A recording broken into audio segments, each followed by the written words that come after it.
this video I would like to review a recent printing of the Orthodox Study Bible. This is the 21st printing from 2018.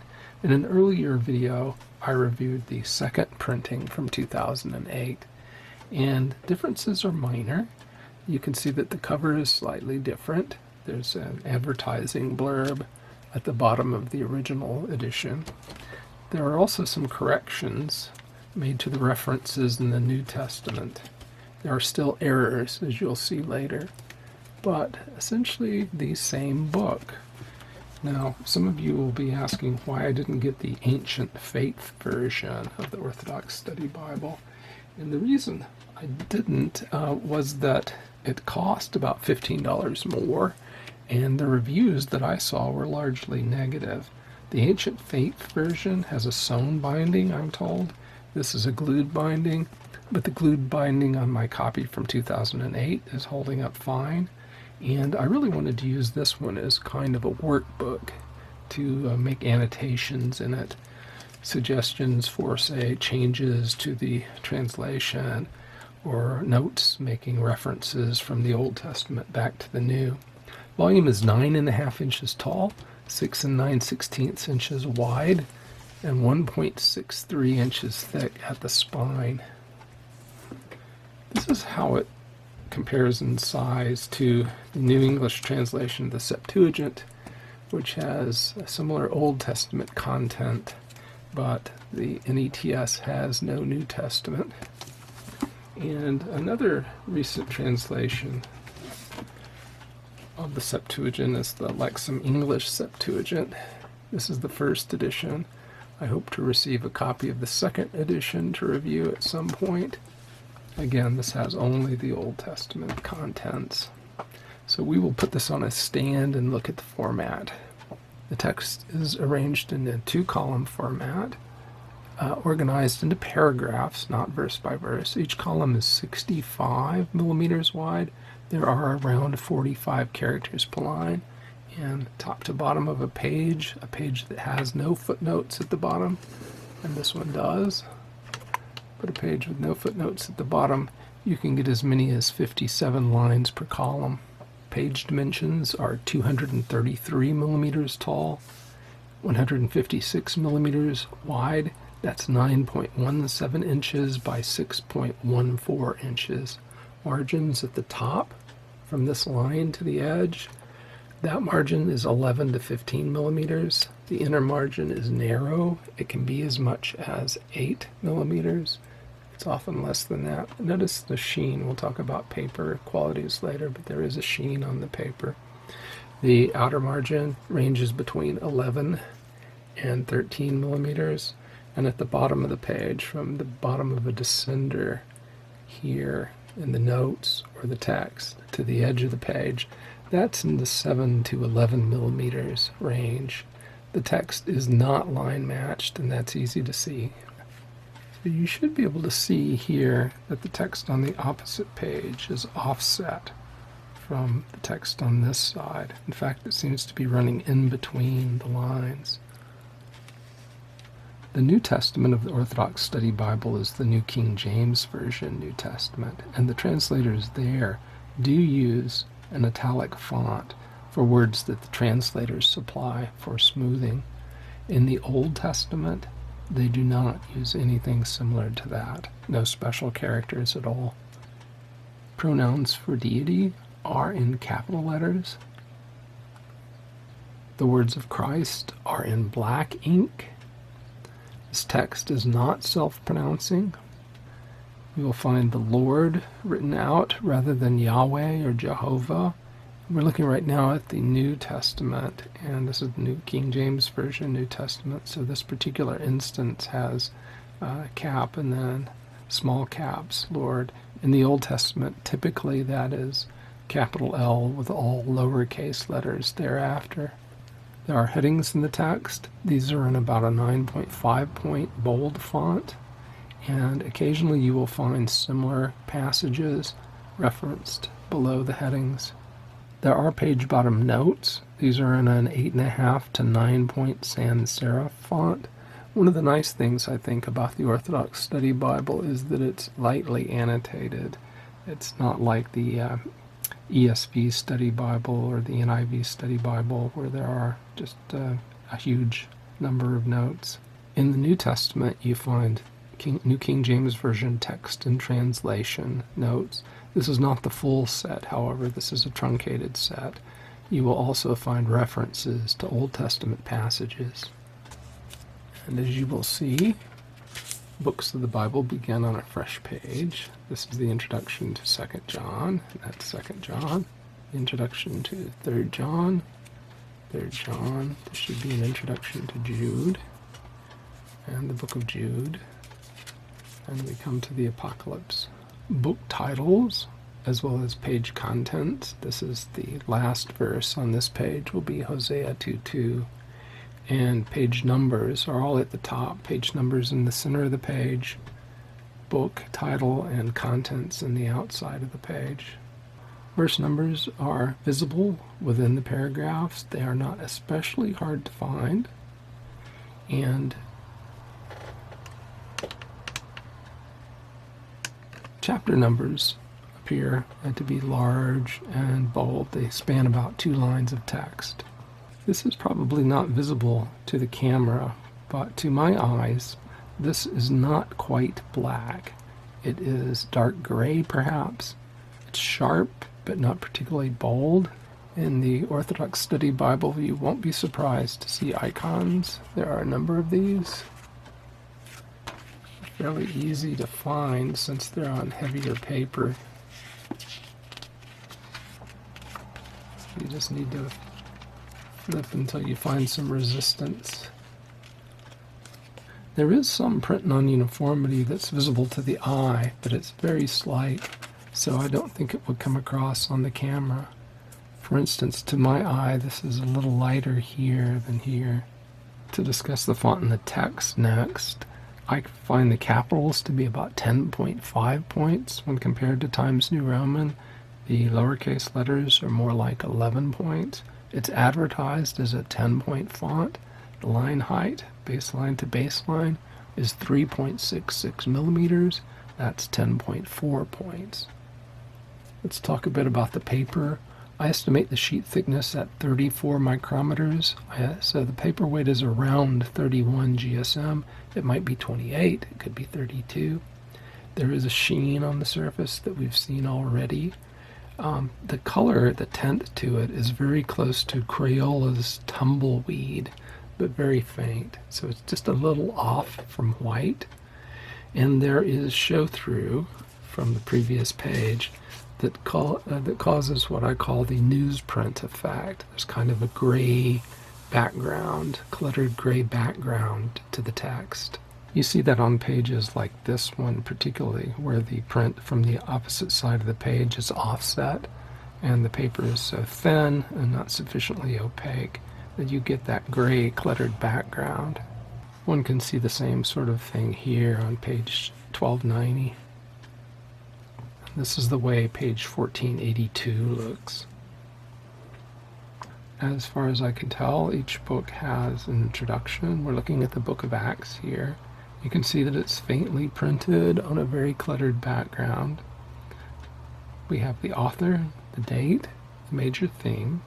If we pan down the page, you'll see that there's a background section and also an outline of the book at the bottom. Those book introductions are in a 10.5 point font, essentially the same font that's in the Bible. We have 47 study articles like this one on chrismation, and these are in about a 9.5 point font. Again, there's quite a lot of clutter, and it's not printed very darkly. At the end of the book of Revelation, we come to a section for prayer, reading, and study, and it has all this material listed here, beginning with an article that spans 3 pages in a 10.5 to 11 point font called The Bible, God's Revelation to Man. That's followed by How to Read the Bible by Callisto Swear, about 10 pages in a 12 point font, very large font here. That's followed by a lectionary. Lectionary is in 2 columns. It's spans 8 pages, and the font size here is rather small. It's about an 8-point font. After the 8 pages of the lectionary, we come to a glossary. The glossary is also in 2 columns. It spans 16 pages, and it is in about a 9.5 to 10-point font. So after the glossary,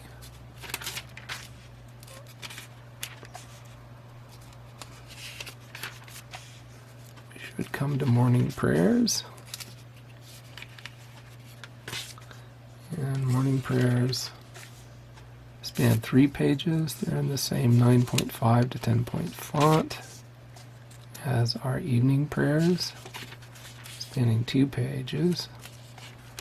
And then we have an index to the annotations. It's 2 columns, 24 pages, and it's an 8 to 8.5-point font. And you can see that it's very detailed. Unfortunately, it doesn't give you a clue as to where the topic is covered in the most depth. So you really have to work through all of the citations to try to find the one or ones that are of most value to you. So the index goes for 24 pages, 2 columns, 8 to 8.5-point font, and at the end of that, we come to an index to study articles. The index to study articles is a single page, 2 columns, 9 to 9.5-point font. So the chrismation article we looked at earlier is referenced here, and it gives you the page number. And then there's the list of the 70. I want to show you this creasing. I think it's visible on the camera. Maybe if I turn off the light, it'll be more visible. Yeah, you see this. This is not present in my earlier copy, but it's throughout this copy of the Orthodox Study Bible. So it could be due to moisture, it could be just the way the paper was produced. The 70 is a list of 70 apostles, disciples of the Lord. So I will pan down the page so that you can read this list. Did we make it to the bottom of the page? We did. So the font there was about 7.5 points. We have 2 blank sheets of paper for notes. It's thin paper. And we come to 10 color maps. They are on a semi-glossy paper. It's not particularly glossy. 10 maps spanning 8 pages. I do not believe that any of the maps go into the gutter so that you have material that you can't see. And we come to the paste-off construction paper liner. We have red and yellow head and tail bands. And you can clearly see that this is a glued binding. There are no ribbon markers. And with the cover off, you can tell that this is a dark red hardback. Thomas Nelson, it has its little hat icon, house icon there at the bottom. And the ISBN. The volume lies open easily in Genesis, being a hardback. It has a very flexible hinge. The text does have a narrow gutter, and it does tend to drop off into the center of the page, center of the book, so you'll have to adjust it. As we come into the volume from the front, we have the same paper liner and a presentation page. This gives you a sense for the opacity of the paper. You can clearly see the Orthodox Study Bible through this blank sheet. So that's the half leaf. Gratitude to certain individuals that made this volume possible, and then the title page, which shows the editors and the overview committee membership. This is the copyright page on the left. So we have the St. Athanasius Academy Septuagint, and the New King James Version text copyright, and you can see at the bottom there that this is the 21st printing from 2018. Table of contents. We have all the books that are normally included in the Orthodox canon, although my reading tells me that there are different views on the Orthodox canon, and some break the Old Testament books into two categories: those that are canonical and those that are in addition to those that are worthy to be read. This Bible doesn't make that distinction. We have acknowledgments and special recognition, an introduction to the Orthodox Study Bible. This is 2 pages and about a 9.5 point font, and it has this very handy map that leads you between the Septuagint chapter and verse numbering and the Hebrew chapter and verse numbering in the book of Jeremiah. After that, canon lists compared. So we have the Orthodox Old Testament, the Roman Catholic Old Testament, and the Protestant Old Testament. I'd like to draw your attention here to the differences in the names of some of the books and their order. So you see that 1st and 2nd Samuel in your Hebrew-based Bible that you may be more used to using are called here 1st and 2nd Kingdoms. 1st and 2nd Kings are 3 and 4 kingdoms. 1st and 2nd Chronicles are given their usual names. These are their names in the Septuagint. Then we have a book of 1st Ezra or 1st Esdras, which is not in your normal Masoretic text-based Bible. Then we have Ezra and Nehemiah, apocryphal or deuterocanonical books, Tobit and Judith. We have 3 books of Maccabees. We have 151, not 150 Psalms. And as you go down, you'll see differences in the order. You have, for instance, the 12 minor prophets coming before the major prophets, Isaiah, Jeremiah. We have Baruch and the Lamentation and the Epistle. So Baruch and the Epistle are added in. And then the last book in the Old Testament is Daniel rather than Malachi. Abbreviations used in the notes. And we have a section, overview of the books of the Bible. This is 6 pages in a 12-point font.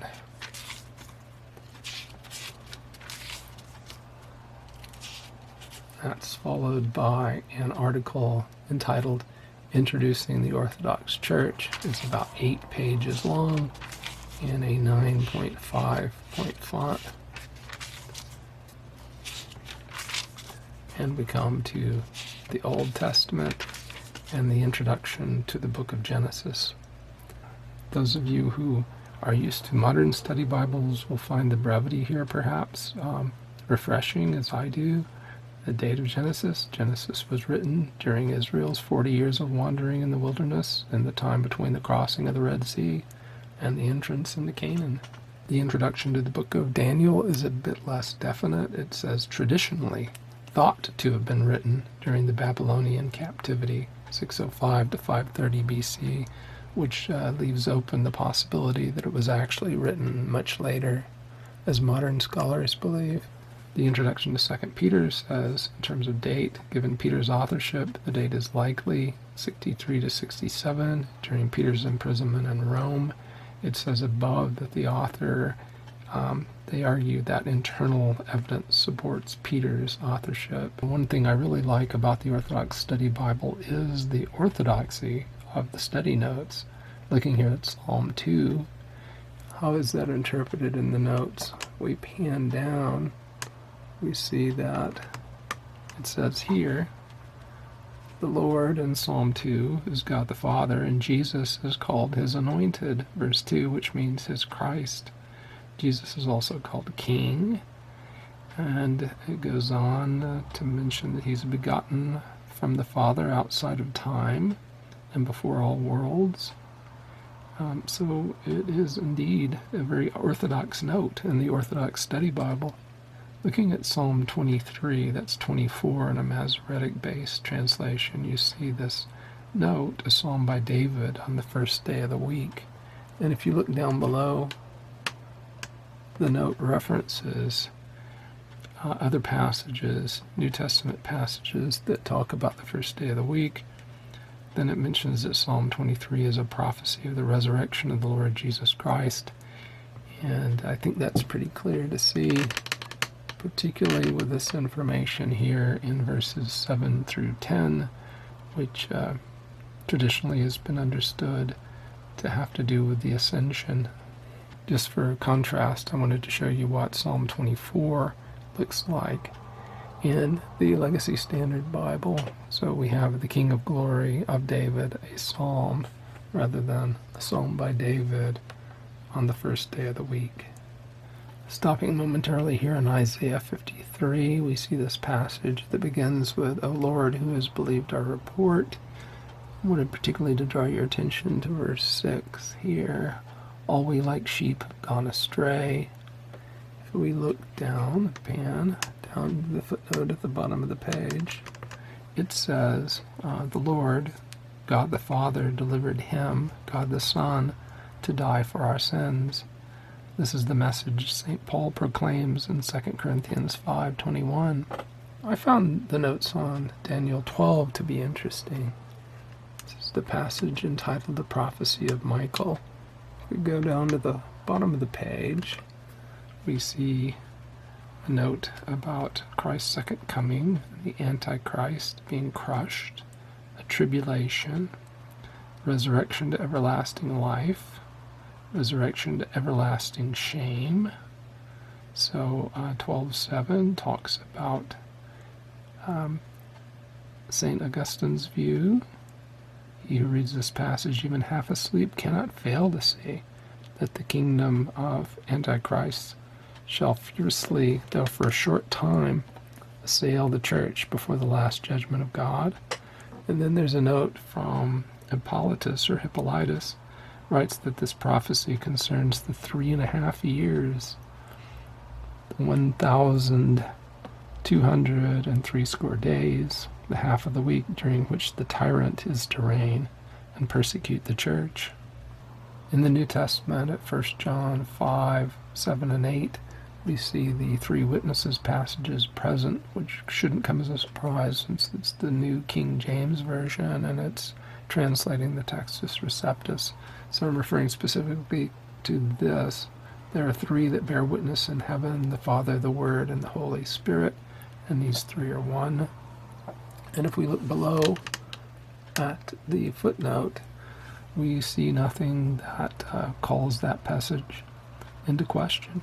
So now we'll take a close-up look at the font. We're in Genesis, and we do have something of a newsprint effect. We have lightly printed characters on a gray cluttered background, but the font itself, I think, is attractive enough, and the line spacing is, I think, almost adequate. Of just a fraction of a millimeter more would have been better, I believe. So let's compare it to some other fonts. I brought in now on the left the Lexham English Septuagint, which has a smaller font, but it's printed more darkly and it has wider line spacing. Line spacing needs to be wider in a single column Bible than a double column Bible in general. Now we have on the left the font in the New English translation, the Septuagint, which is clearly a smaller font.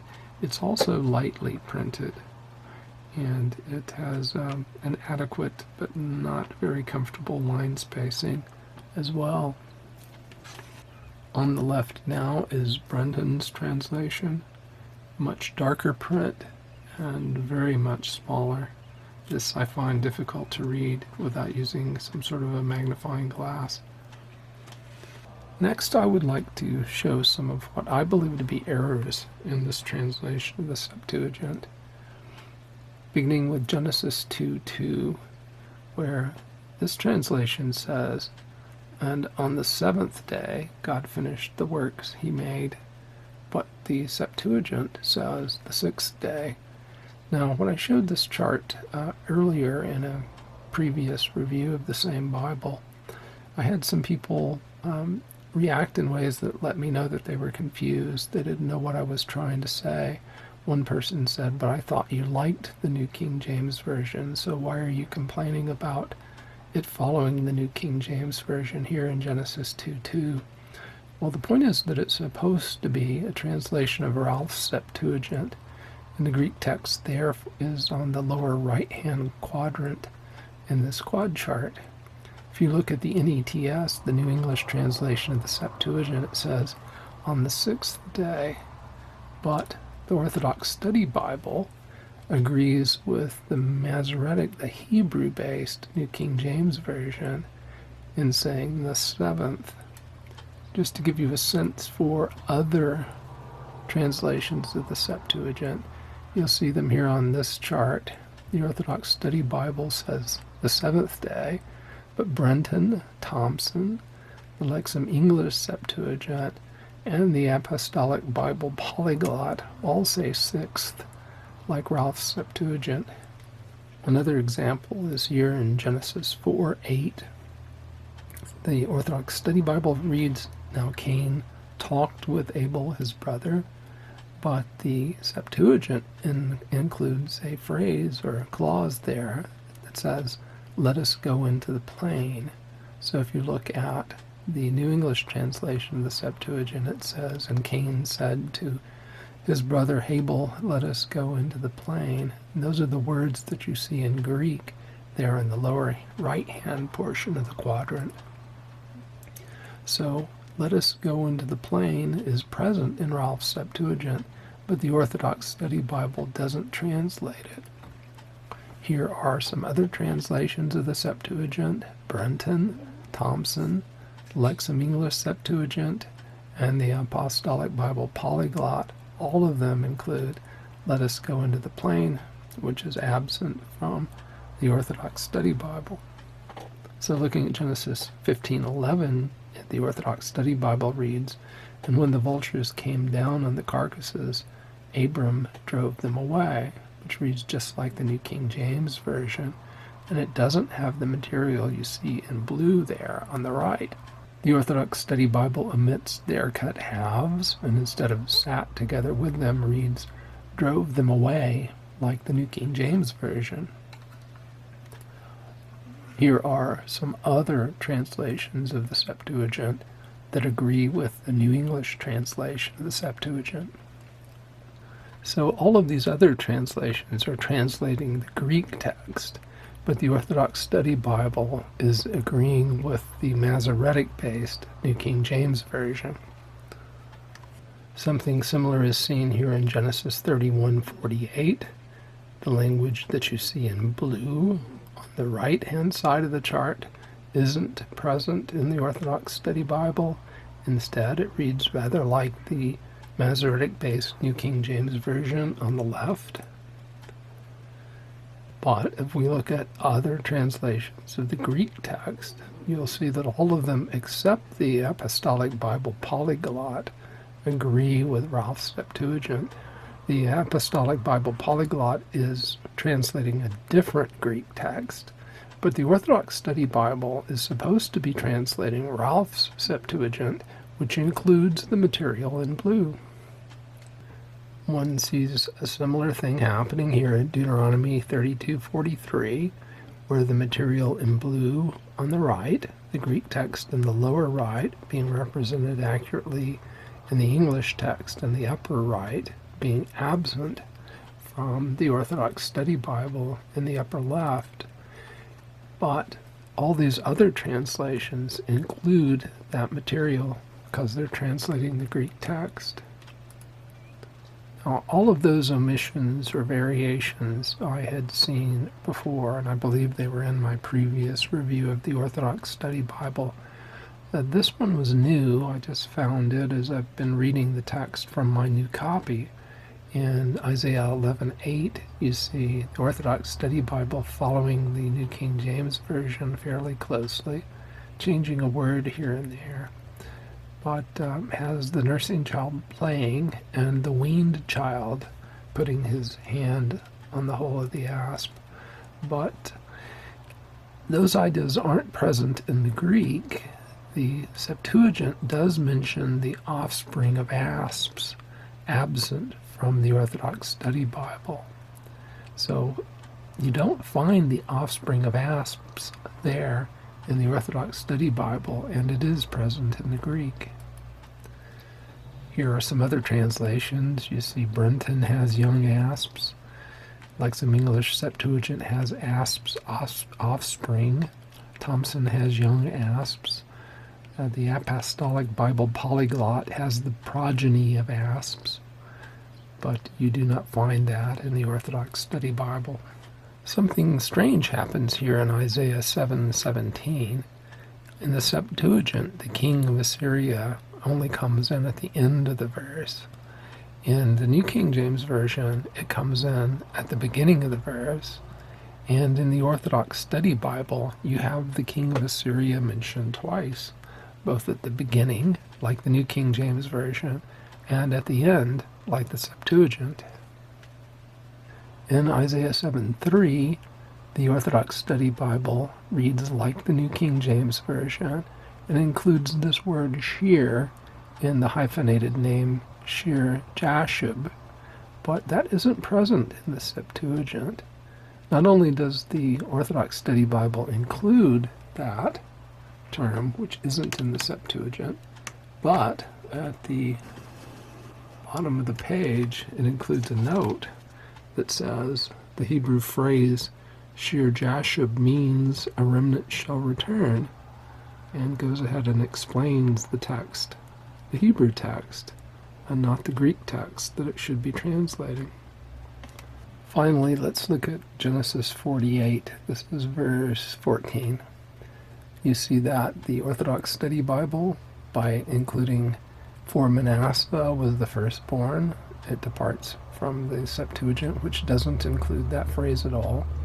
And then the Orthodox Study Bible includes guiding his hands knowingly, where the Greek reads hands crosswise.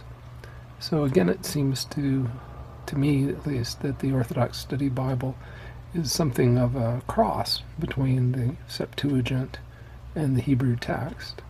Now, I'm not saying this to delight in being critical of the Orthodox Study Bible. I really would like to see it revised so that it agrees with the Septuagint. One reason that I would like to see that done is that way it will be more in agreement with the Greek New Testament, and we'll see in a moment some examples of where I think the style can be modified so that the two testaments agree more closely and connections between the two testaments are more obvious. And second, if it in fact does translate the Septuagint text, then we will be looking at a Bible that's very close to what the early Christian writers would have seen in the first 3 to 4 centuries. So on this point of increasing the coherence between the two testaments, that could have been done if the two testaments had been translated at the same time by a committee that coordinated, or by committees, New and Old Testament committees that coordinated between themselves, but that wasn't done here.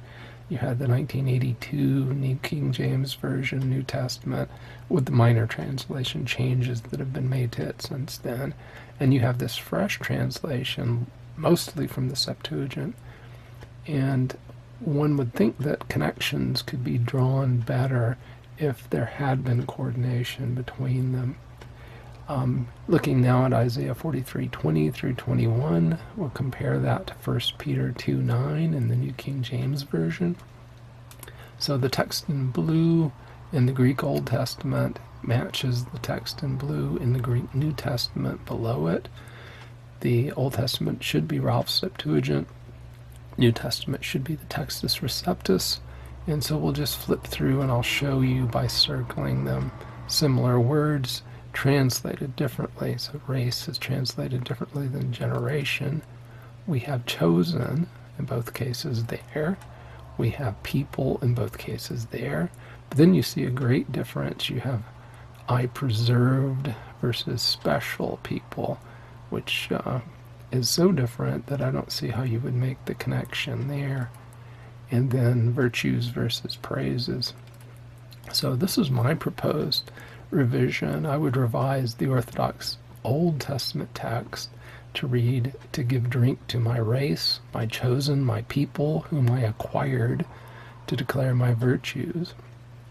And then I would change the New Testament simultaneously to read, "That you are a chosen race, a royal priesthood, a holy nation, a people for God's possession, that you may proclaim the virtues of him who called you out of darkness into his marvelous light." Finally, I would add footnotes at each passage, one in the Old Testament, one in the New, pointing the reader to the other passage.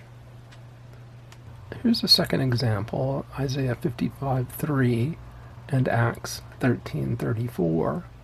The Greek that you see in the blue in the first column is the same, but the English is translated in a radically different way.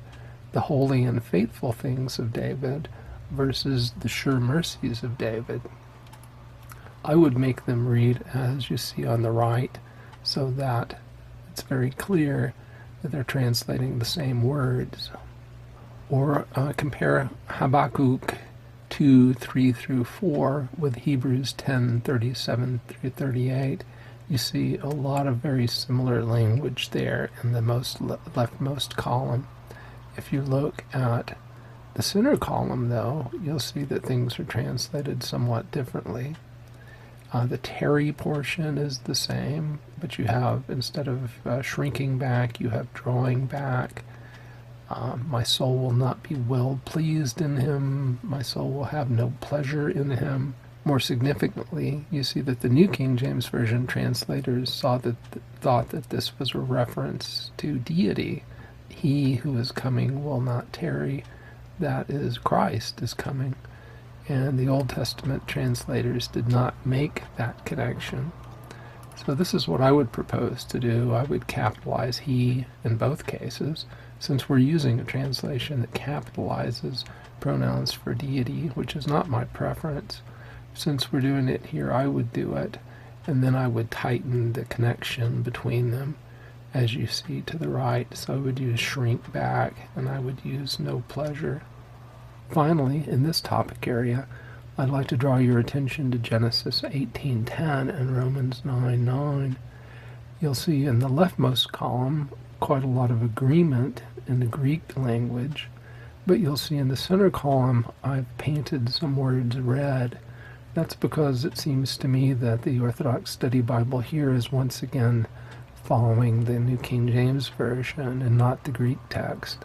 There's no behold in the Greek, for instance, and rather than according to the time of life, the Greek reads more like according to this time, and then seasonably would be one translation for the next words, is horas. So what I would do is shown there in the rightmost column. I would modify the Orthodox Study Bible Old Testament so that it agrees both with the Septuagint text and with the New King James Version's translation of the quotation of that text, so that the connection between them is more obvious. I would like to have a translation of the Septuagint in English that showed me what the early Christian writers were reading, so that it's understandable why they came to the conclusions that they did come to. In Isaiah 33:20, you'll see that the Orthodox Study Bible has a translation that reads, "Behold, there is Zion, the city of our salvation. Your eyes will see Jerusalem, a wealthy city." So, according to Irenaeus of Lyons, who knew Greek clearly, when he read this passage, he thought that Isaiah wrote this to show that he, God, should himself become very man, visible, when he should be the Word giving salvation. Well, the way to bring that thought across out of this verse is to translate it and punctuate it as you see in the upper right.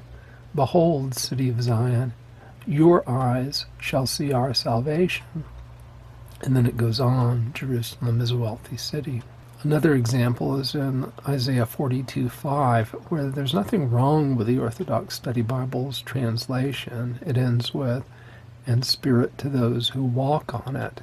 But if we read Irenaeus again and Against Heresies, he tells us that this passage is telling us that breath is indeed given in common to all people on earth, but that the Spirit is theirs alone who tread down earthly desires. You see the same thing in Basil in his treatise on the Holy Spirit. They that trample down earthly desires. So walk on does work in that regard, but I think trample is better because it shows that you're actually in this adversarial relationship with your earthly desires, and you're trying to crush them and defeat them. I would also replace lowercase spirit with uppercase the Spirit, a member of the Trinity, in the translation to agree with both Irenaeus and Basil. Next, let's look at Jeremiah 38:22. That's 31:22 in the Hebrew text. And you'll see it uses this word, soterion, in two places, soterion, soteria in the Greek. The Orthodox Study Bible translates it as safety.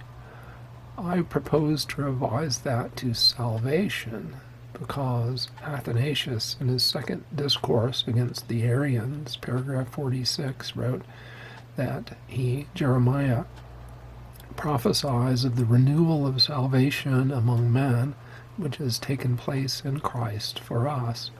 Safety and security are both acceptable translations, but I think salvation better gets the idea across, since we are talking here in Athanasius's view about Christ's work. In Amos 9:6, where the Orthodox Study Bible has his with a lowercase h, I propose replacing that with a capital H, because I believe this passage refers to Christ's ascension, and that is clearly the way it was understood by Cyril of Jerusalem, as you can see by reading this portion of his 14th catechetical lecture.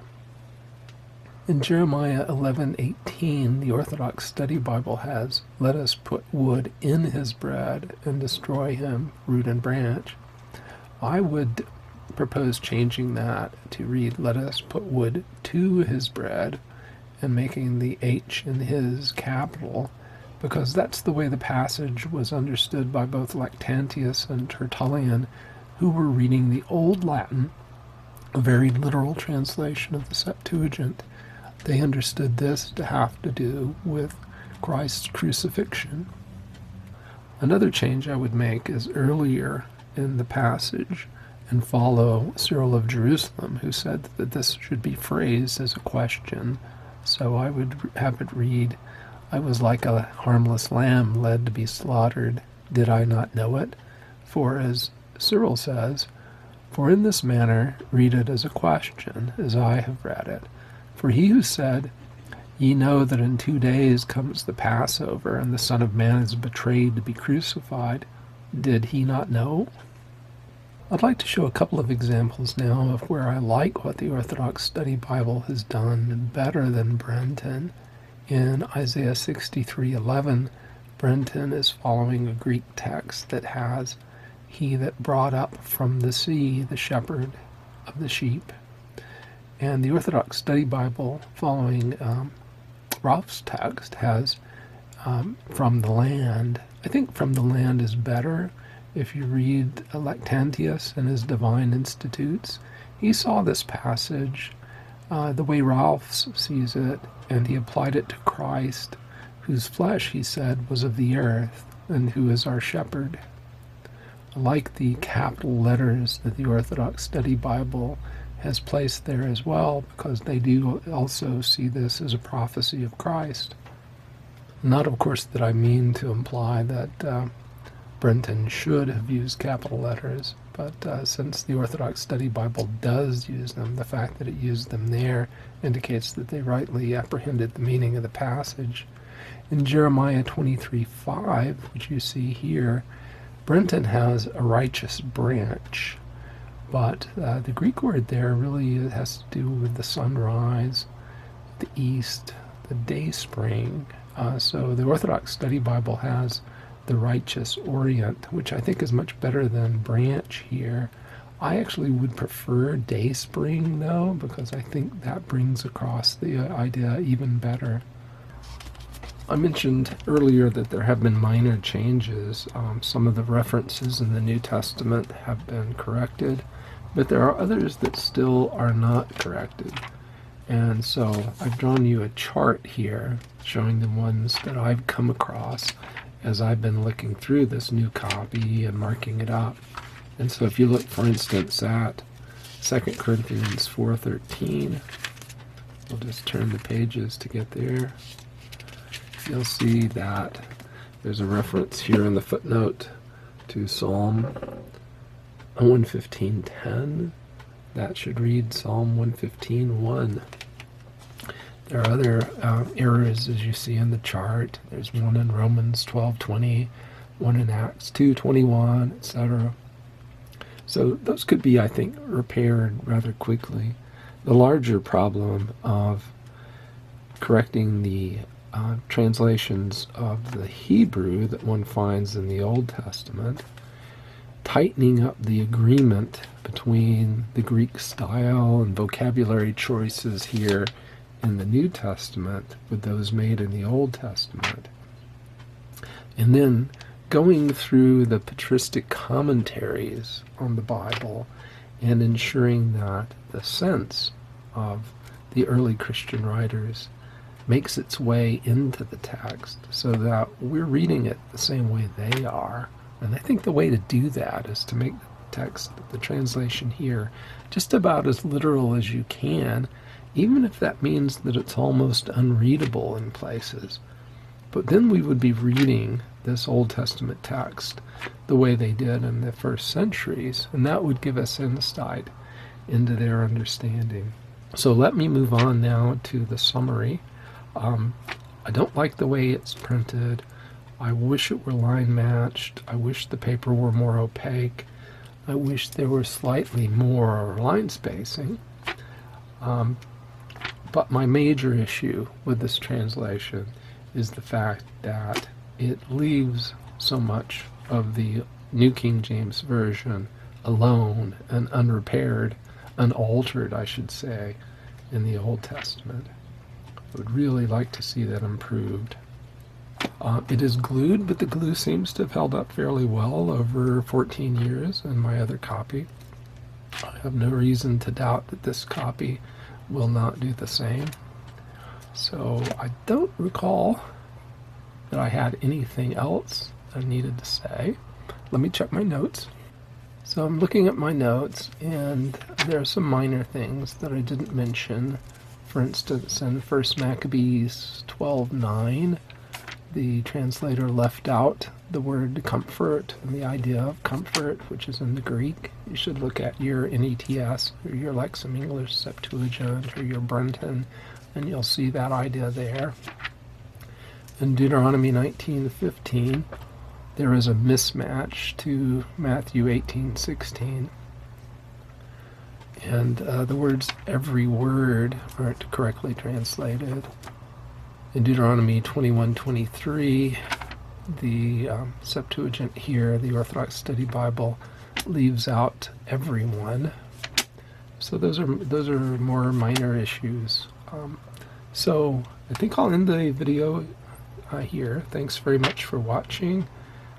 Please remember to like the video if you did like it. And if you're inclined to subscribe to the channel, please do. I'm amazed that there are over 7,000 subscribers. I never thought that there would be much more than 7, many more than 7. So thanks again. Tell all your friends, and have a great day.